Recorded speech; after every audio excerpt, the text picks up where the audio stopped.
paperclip erasure. Yeah, I think it's worth for like people that want to experience a variety of different games. I think those people should play either a Dark Room or Universal Paperclips, at least one of those. But I personally didn't actually like either of them very much.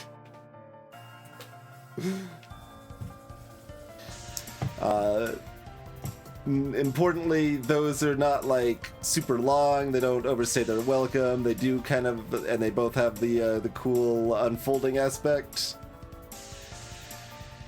But for me, they kind of both were like, well, there's this cool unfolding aspect, and it's addictive to play, and I felt completely and utterly unsatisfied when it was over, basically. But I think the unfolding aspect is unique enough that it's worth playing one of them into like I said, for anyone that's specifically looking to try a wide variety of different types of games and what games can do and stuff. But yeah, to me, Darkroom and Paperclips were on a similar level that are like kind of high on my incremental list, but that's not terribly good praise in practice here. So let's see. We got Dark Room and Universal Paperclips both get a 5. There's a lot of incremental games I've played that are worse, like a whole bunch, but that's because I think incremental games are bad, yet I've played a huge number of them. 61 rated incremental games right now.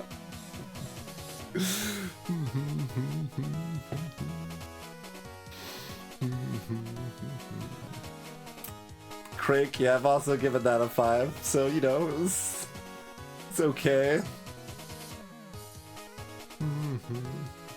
And then there's the one good incremental game. Hello, Speed Frog. When you start abstracting enough 4x games are incremental games and Factorial's an incremental game, but it's not quite the same, so it's the most borderline on this list are probably what, like Forager, Loop Hero, and Cultist. I've currently opted to call those incremental, but not Factorio or whatever.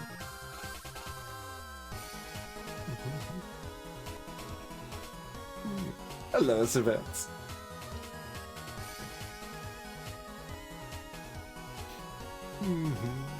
Well, I say the name is wrong because the game that comes up if you find the Theory of Magic incremental game is not the one that I'm talking about.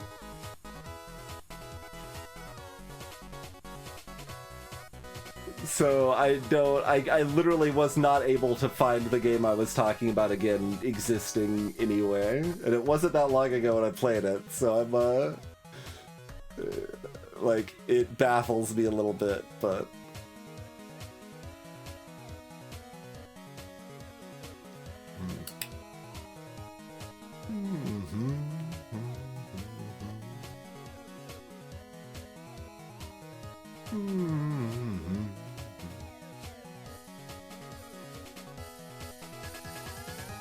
yeah, I've actually heard of that ad hoc, and it that, yeah, sounds about right, that it's got an interesting aspect, but wasn't gonna be enough that I had any reason to actually play it.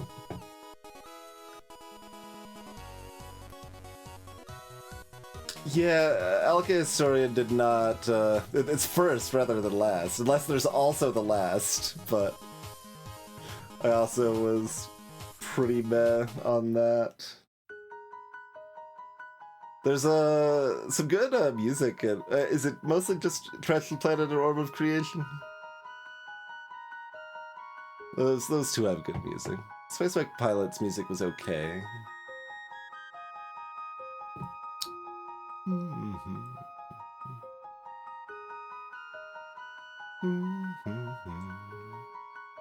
know whoever posted on Discord liked the music of Peter Talisman. I was not personally a fan.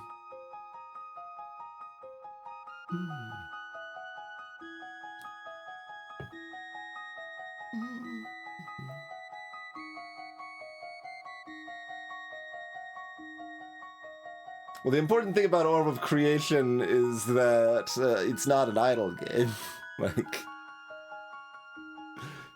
you could be actively playing Orb of Creation the entire time, which is fairly relevant, and that's also true of Shark Game, and that's why that's like average. There's just not a lot of depth there, and the unfolding doesn't really get that interesting, but it's cute and kind of loops quickly. It's doing something, but wasn't to your taste either. Yeah, that's reasonable.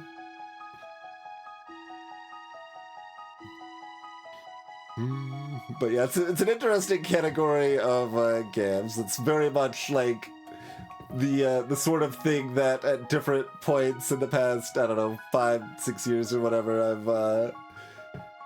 been able to justify playing off stream. It's like, oh, I kind of want to do something active, but like, if I'm gonna play such and such game, I should do it on stream, but I don't really feel like streaming right now or whatever, so like, just kept playing some incremental games, but I did find Orb of Creation that way, just by looking at and trying out a bunch of incremental games, and like I played that for a few hours off stream, and that's like, wait, this is like really good. So like the next day I started again and played it on stream.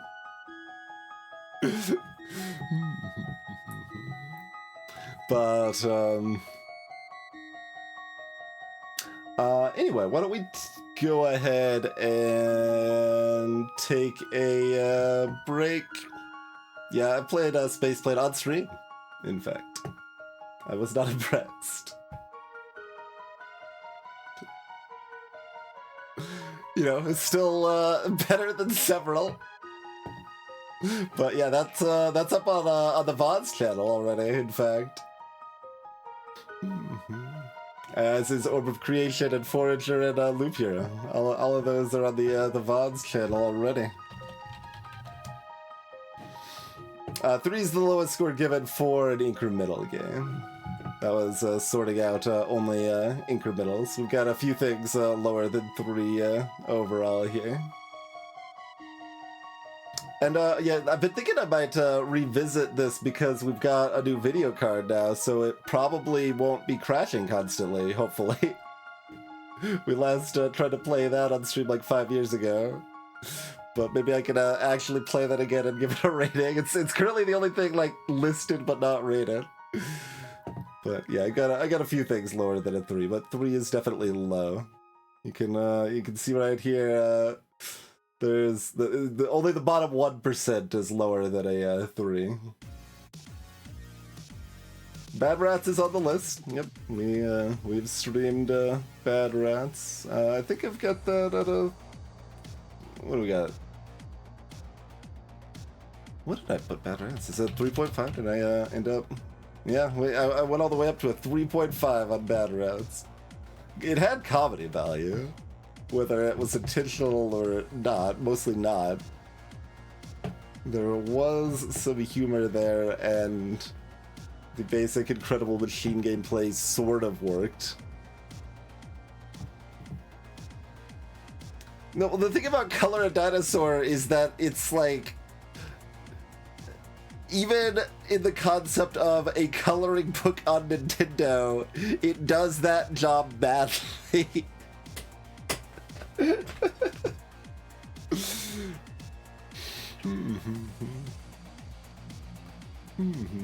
Yeah, like I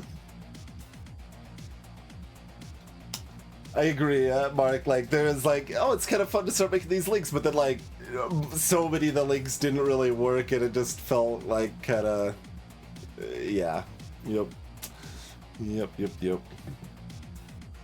How many copies of Bad Rats? I forget if I was even attempted to be gifted a second one or not. But as far as I know, just the one. If you try to gift me one, I will decline it. Just for the record. I will not accept. I don't know if anyone lets you when I already own it, but do not try it. Yeah, indeed, Mark. There was the, like, AI-powered one that was basically Doodle God but everything, and that was actually more fun, but then still the fact that it was, you know, AI mashups of things together rather than handcrafted did start to show, and occasionally meant the connections were funny, but also meant they were less interesting and special too.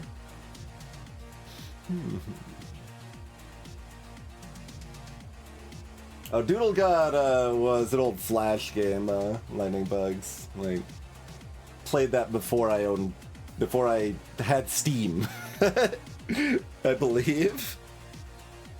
It might have been re-released on Steam, I guess, to be fair, but.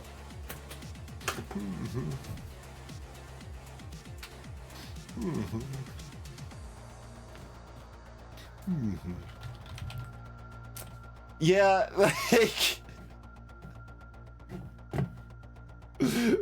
that is like I know it's only a gimmick platformer that lasts 90 seconds. I guess maybe on your first play it might be like 3 minutes, but like speedrun like 90 seconds. It also doesn't control very well to my memory. But it wasn't like actively objectionable in a way some of the lower things were, so.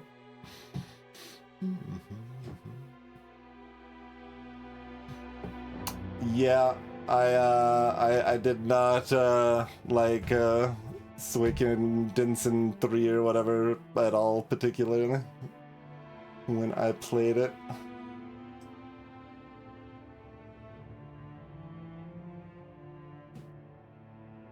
Secret of Mana 2 Trials in it. That's the it's the Japanese name, has 3 in it, if I am remembering correctly. Oh, I don't have that version of the phrase, cheap viewers, in my auto block list yet. Yeah, there you go. Saiken Densetsu 3. There you go. Yeah, it did. Yeah. I mean, I do remember it was an interesting gimmick with Majora's Mask that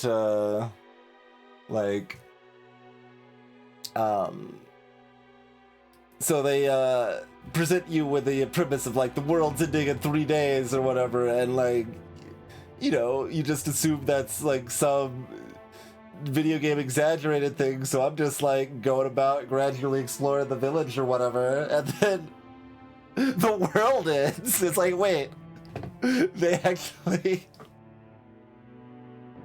but yeah, mostly it like that wasn't the biggest problem or anything. That was more like surprising and kind of interesting rather than a problem, but ended up just finding it like super tedious and just like, oh well, I've done most of this dungeon, but we're out of time, so now I've got to rewind time and do half of the dungeon all over again. So even when I was younger, there was definitely cases of like, oh, if you're making me do the exact same thing over again, go to hell. But like, it's varied, because I'm sure some people would be like, well, why do you like difficult platformers then? Because then you're just doing the same thing over and over again. Or why do you like difficult boss fights and, I don't know, Hollow Knight or Dark Souls or something? Because you're just kind of doing the same thing over and over again. But it's different. It's different, okay?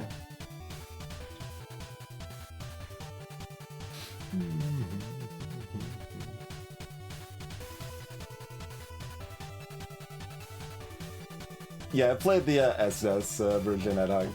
Yeah.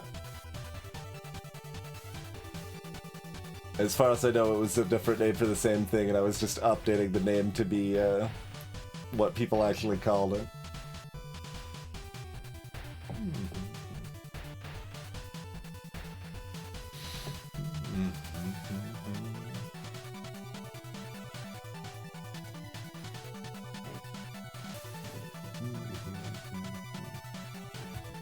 Okay.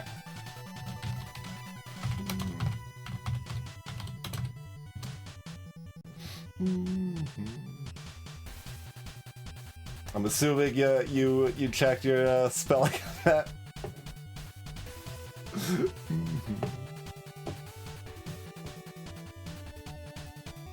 Yeah, like ultimately that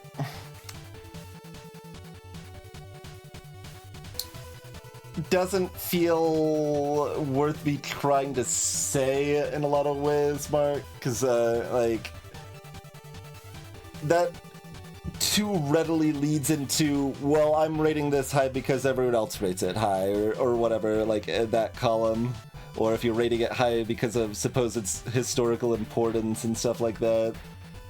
So I have found it not worth trying to factor that in, and some of it will just incidentally still be factored in, because like, well, even if I dislike this game, everyone else loves it, so maybe I'll be rating it a 6 instead of a 5, or it's like that still naturally happens to some extent anyway. But like, yeah, I don't ultimately see much value in trying to do that.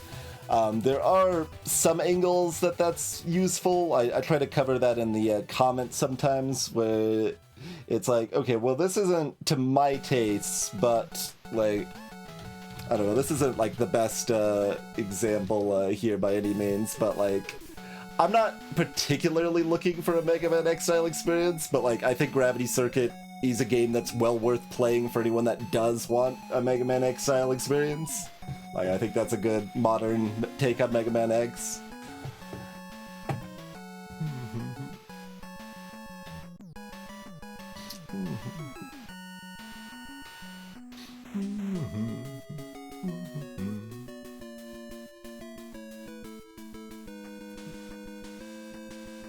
Indeed, Arvar.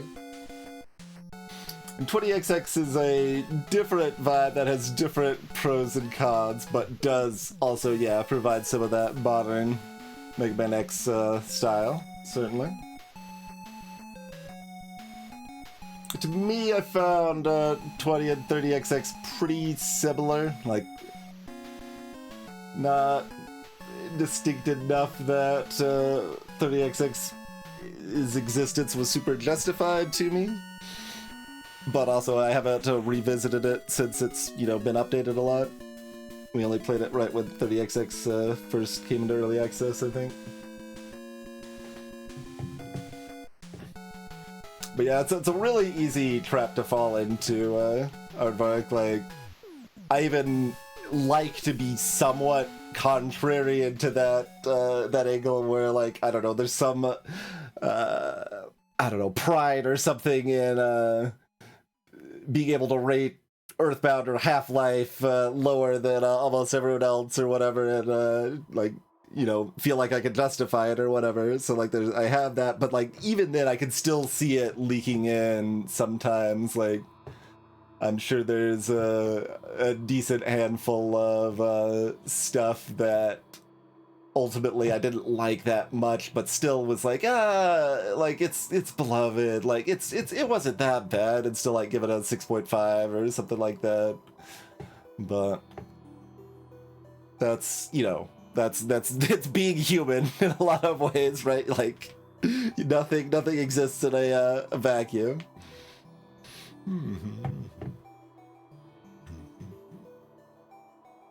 And of course, there's further complexity based on like when you played it, and like, well, if I think the game's a lot worse now, but like I thought it was pretty great 30 years ago. Like, what's my rating supposed to be? And balancing around that, like in essence, distilling to a single number rating is always going to be inherently flawed, but I still kind of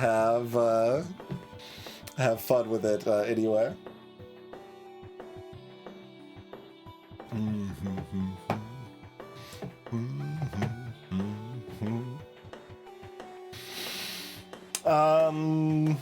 Okay.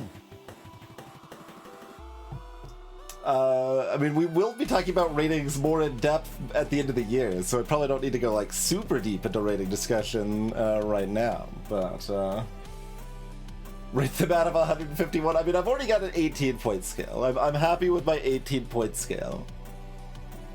That's we rate from 1 to 10, including 0.5s, skipping 1.5. That's my 18-point scale. That gives the right amount of accuracy for my tastes. No 0.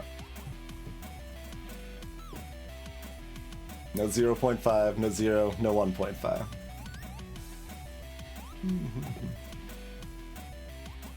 You can bring it up yourself if you'd like. Boardgames linked there.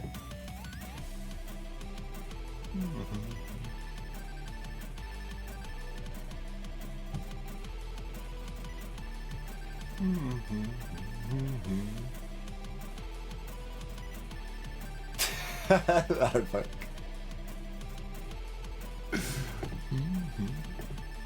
But yeah, at this level of differentiation, like, it's still overly specific to some extent, but broadly, I do feel there is a difference between each tier. And, like, I've played enough board games and video games for that level of distinction to make sense. I'm getting close on, like, movies and TV for that distinction to make sense. Like, it's still probably a little sus on movies and stuff, but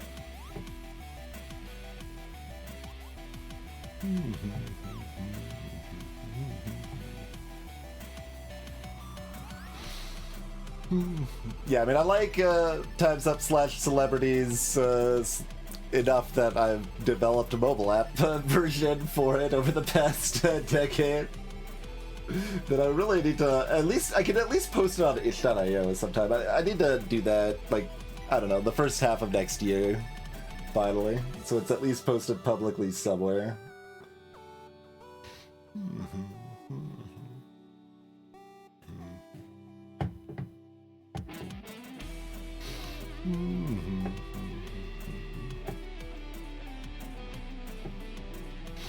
Yeah, there's some interesting little, like, differences, like, the average board game rating's a little bit, very slightly lower, but the number of 7.5 pluses is actually higher.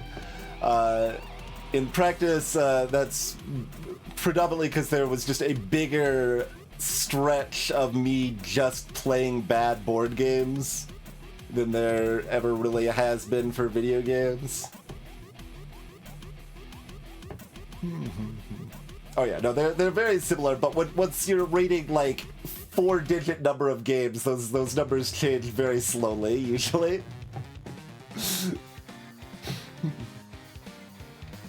I think video games just made it up to 6.0 this year. We had enough like 6.5s and 7s and stuff to eke it over. I'm not sure.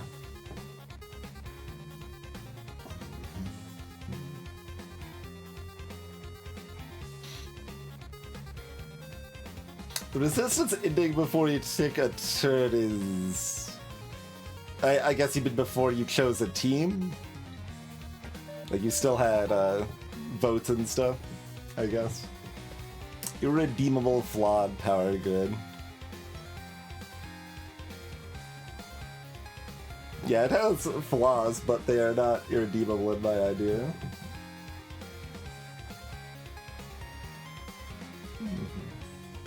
Oh, lame duck situation. I mean, if you're... If that's irredeemable, then that's probably over a half of Euro games? Oh, you're saying, but it's combined with a Kingmaker-y aspect incidentally?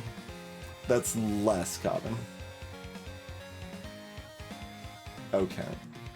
I can see that. In practice with most groups, that won't be terribly noticeable. But...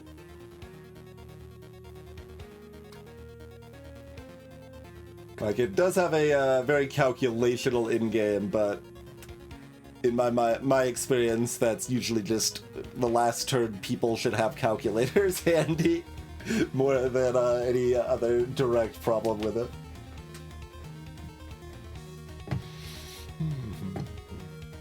And, like, I try to, like, adjust the curves a little bit, because, like, this is too high, right? Like, these numbers here are too high.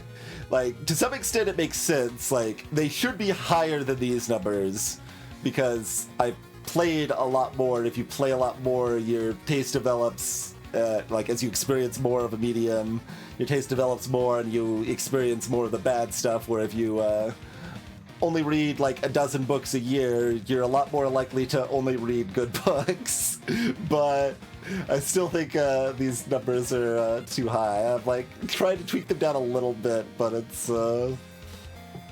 hard. And there's some interesting little dips in the visual media chart too. Forge War. I don't actually know what Forge War is.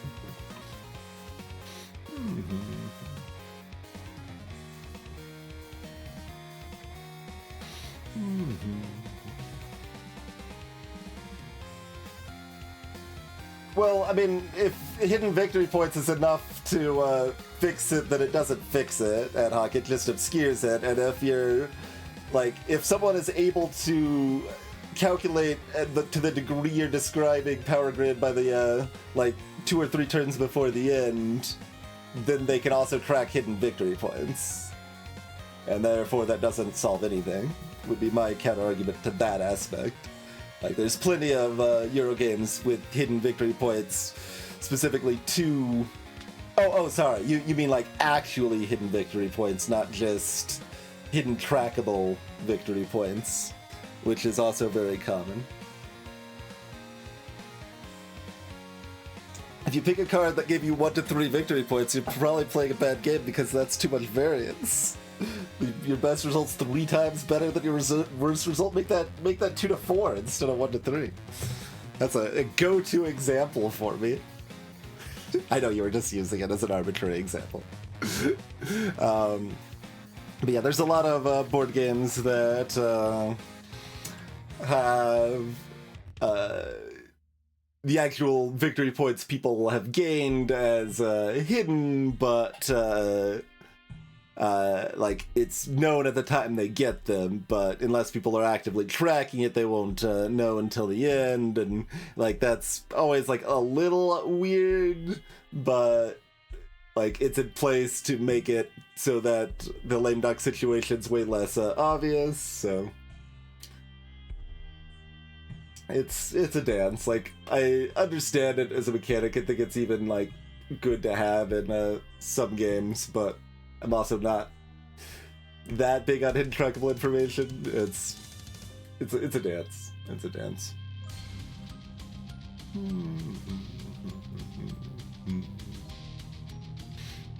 But at the same time, like, I would probably enjoy trick-taking games more if the default was to have the known information just publicly available. Like, that's just not something I could do naturally at all. So if I want to, like, play Tichu seriously, like, the entire game, I'm just like, okay, 4-3-2, 4-3-2. There's 4 queens left, 3 kings left, 2 aces left. 4 queens left, 3 kings left, 2 aces left. Okay, a pair of queens was displayed, 2-3-2, 2-3-2. Like, that's the only way I could track it. And that's still not tracking everything you would want to track, but if you track Queens, Kings, and Aces, you're at least tracking the vast majority of important stuff. You kind of naturally track the 4 special cards. But...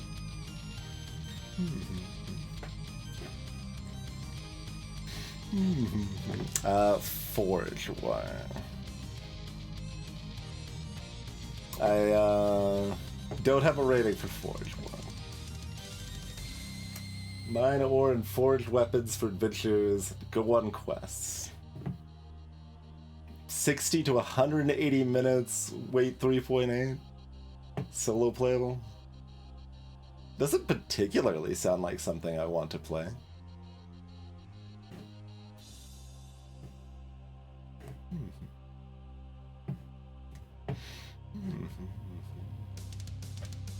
Let's see. I've got one friend that's played Forge War, and they didn't think it was very good. That's about all I got on Forge War. Hey, Walrus Custard. Arc Never was okay. The same friend that didn't rate Forge War very highly likes Arc Nova a whole lot, incidentally. But, I might like it more if I got into it. I give it like a 7 for Arc Nova. Like the pile of unique cards in a big deck sort of thing, your Terraforming Mars, your Arc Nova, like, not my favorite generally, but I could see them being pretty good if I like played them a lot and got into it. But I don't know that they would be, so it's like daunting to try to like invest that to like see if I would maybe get the return I would like.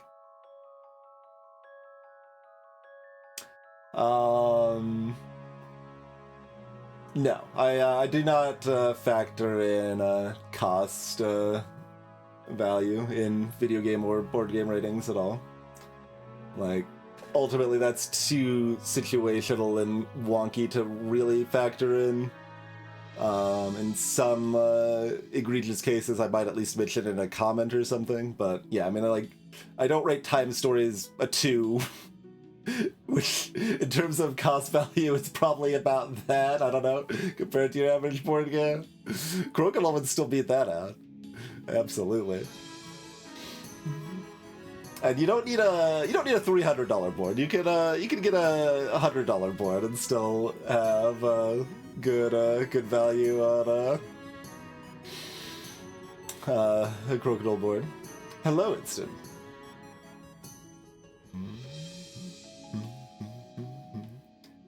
Coup, I want to like more than I do. I still like it okay. When I Werewolf, it's been a while, but I do like pretty well. I played quite a bit more of Werewords more recently in that vein. And Werewords like is Werewolf plus 20 questions, and it like kind of doesn't work, but it's fine because it's still really fun. It's kind of there. It's somewhat arbitrary, but it's also an experience, and but that sort of experience I actually like quite a bit in Sherlock Holmes Consulting Detective. Just kind of cooperatively exploring this narrative, and you're still like making some not entirely uninformed decisions.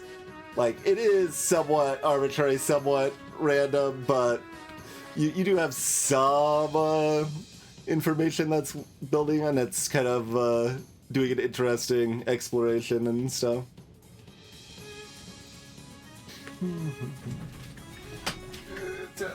Hell yeah, Galaxy Trucker indeed. I traded a thrifted copy of a rare Robo Rally expansion for Galaxy Trucker before it was released in the US. Which unfortunately means the expansions for Galaxy Trucker don't, like, the card sizes are different than the copy I have, but oh well.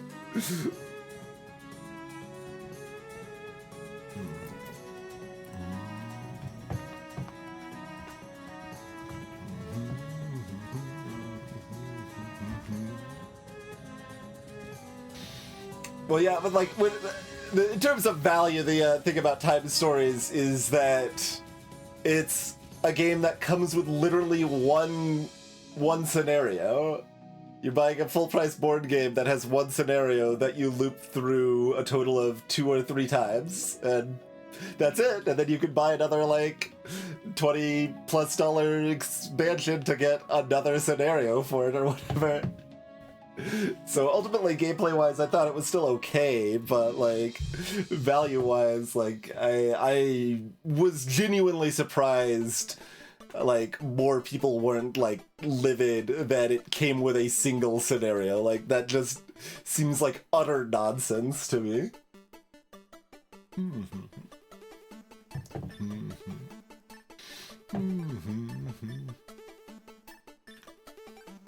It's not in line of sight to hold up there, Galaxy Trucker. Alas, alas. Oh, Mysterium's also right on the very edge here. I don't have to go very far for Mysterium. I don't like it as much as Galaxy Trucker, but that one is conveniently in hand grab distance here as well.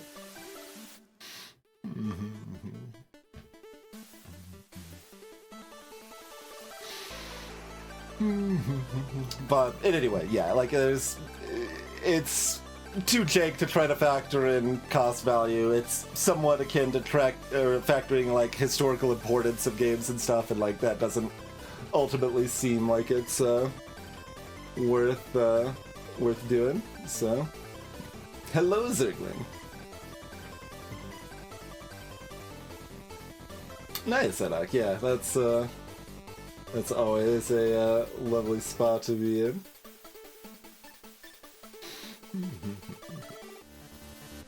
Yeah, like I think that is a valid factor in rating, and if that was a bigger factor in the rating, resistance would be lower than it is.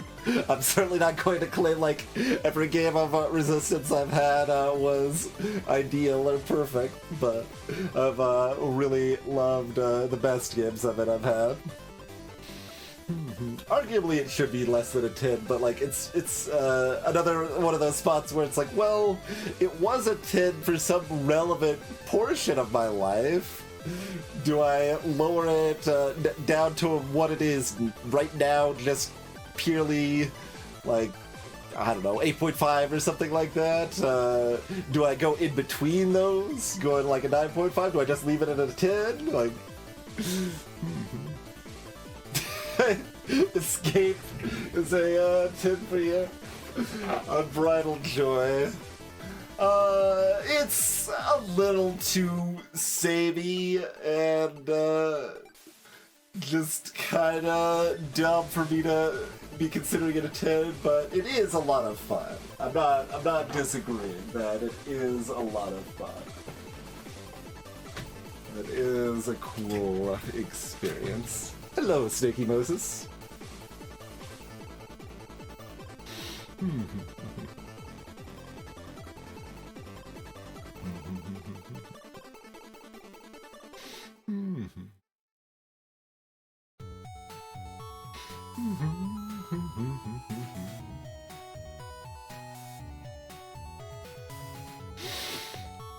Okay. Why don't I go ahead and take myself a break here. We'll be back in about 5 or 6 minutes, and then try out something else new we haven't played before. Is probably the plan, or I might get sucked back into board game discussion. We'll see. We'll see. Hello, Crimson Space Flowers. Well, Big Deal is also different than ratings, but yeah, it's complicated. It's always complicated.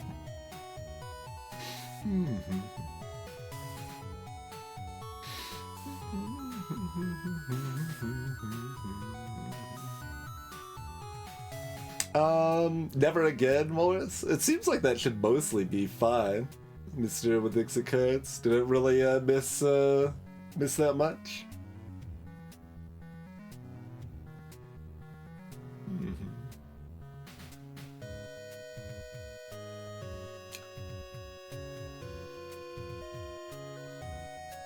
What's a semi-co-op Mysterium you're talking about, Mark? As far as I know, Mysterium's always full co-op, isn't it?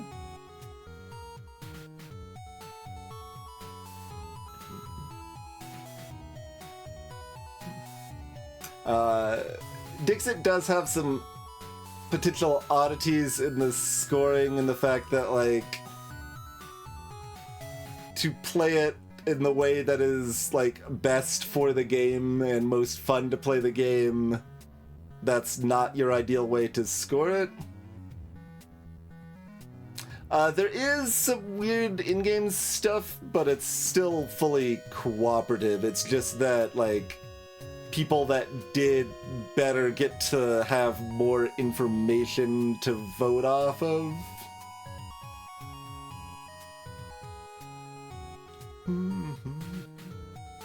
But I haven't had much chance to try alternate Dixit scoring systems that preference getting the most middle amount of votes correct, which I think is ultimately more interesting and better for the game, probably. Because, like, optimally, your Dixit scoring encourages you to try to find a reference that only one other person is gonna know, but they're definitely gonna know or whatever, right? And that's just not very fun.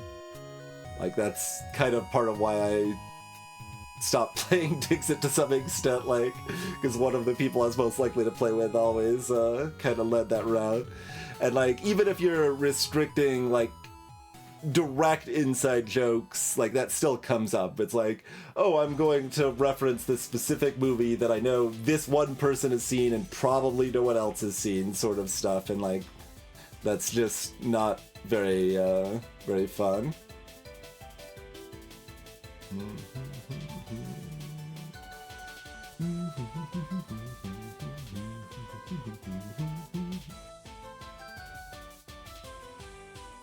But yeah, Mysterium is still always full co-op. I do think a combination of competitive and co-op broadly just doesn't work. That's a mechanic I've basically never seen quite land rel, but...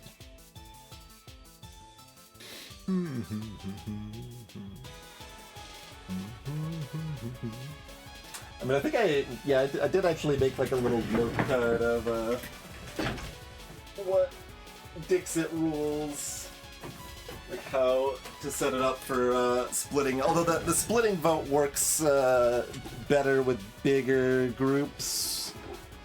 Like, I think it's more for, like, 7+ players, but I think it would still work. It would still work with 5. Let's see. Storyteller scores 2 points per pair of correct and incorrect votes. So you're aiming to try to get in the middle. Guessers score 2 for correct guess. Incorrect guesses score 1 point each for the person that received the incorrect guess. All correct is just 1 point each for all the non-storytellers.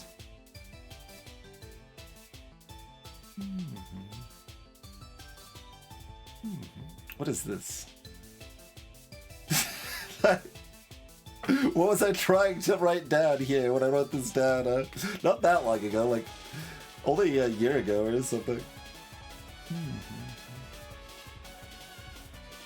Oh, 8 player plus. I saw optional 8p plus, like, I was like, optional 8 point? No, optional for 8+ players. That you can guess twice, but you only get 1 point if either is correct. Okay. Yes. And you would use the regular Dixit scoring if you were playing with a 4-player. Okay. That's what I've got for alternate Dixit scoring that I would try next time I played Dixit. With the expansions, the cards were heavy enough, and here the box got a bit ripped at one point.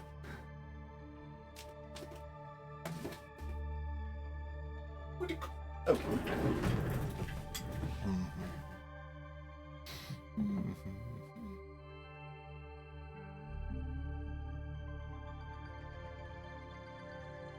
Like, that's not a complex scoring system, though. Like, that's the thing. You just, like, pair up the cards that match and don't match, and that's, like, the points you get, basically.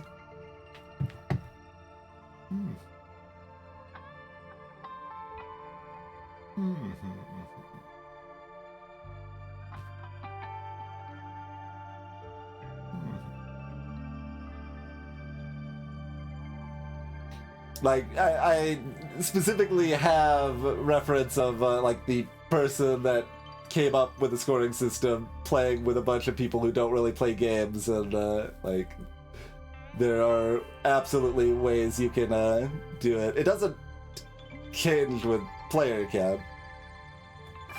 Well, it, does if you're playing with too few players to use, the alternate scoring system, but anyway. It is simple. Anyway, it's kind of like saying that approval voting's too complicated, I guess, when it's arguably simpler than first past the post. It's just that people are more familiar with first past the post. But yeah, so break time. We'll be back. Do a different game. I'm actually leaving this time. You can't stop me this time.